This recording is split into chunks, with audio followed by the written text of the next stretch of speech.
Alors bonjour, je m'appelle Oyabi François Junior et je suis le fondateur de la startup Frime.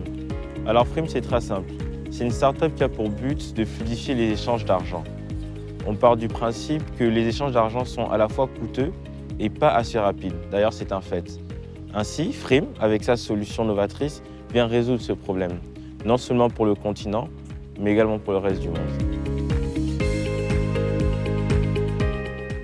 Frime se base sur un système collaboratif, c'est-à-dire que nous mettons en relation les gens qui veulent d'une partie recevoir, puis d'une autre envoyer. Ce qui fait qu'il y a compensation entre les deux sommes. Et par ailleurs, on trouve un moyen, par rapport avec les banques et nos autres partenaires, d'acheminer les fonds comme il se doit en toute sécurité.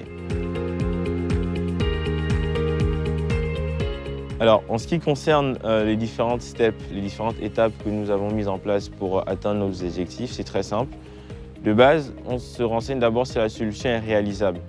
Donc, de manière logistique, c'est-à-dire il faut que le client sache que s'il vient vers nous pour transférer son argent, on lui fait une promesse et cette promesse doit être tenue. Ton argent sera transféré d'un point A à un point B en tant de temps et avec tant de frais. Donc, le premier défi, il est logistique. Le second défi, il est plus lié à la législation, c'est-à-dire que nous devons voir effectivement quelles sont les procédures juridiques entamées pour rendre notre solution viable, donc au point de vue de la loi. Donc ce sont les deux grandes étapes.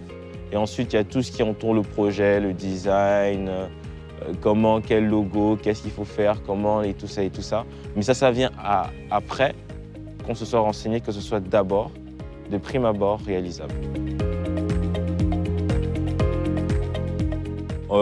Notre challenge principal aujourd'hui est surtout lié en fait à la législation.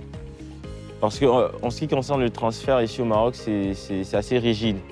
Néanmoins, on pense que notre solution respecte la loi, mais il nous faut trouver justement un bon véhicule juridique correspondant à notre solution de faire les choses. On a la même finalité, mais pas le même moyen. Ça veut dire qu'au niveau de la loi, il y a quelques changements en fait par rapport à ce que nous faisons.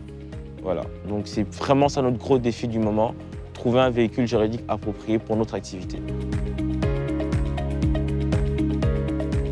En voyant le contenu avec les mentors à la fois nationaux et internationaux, notamment avec le MIT, etc., et le programme d'accompagnement solide, et déjà ce qui avait déjà été réalisé en amont, je me suis dit mais pourquoi pas? En ce qui concerne les bénéfices ils sont inquantifiables.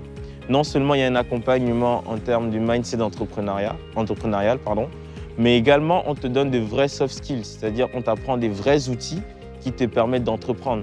Pas seulement dans ton projet, mais dans d'autres projets, si tu souhaites te réinvestir, on te donne de vrais outils et ça, c'est inestimable.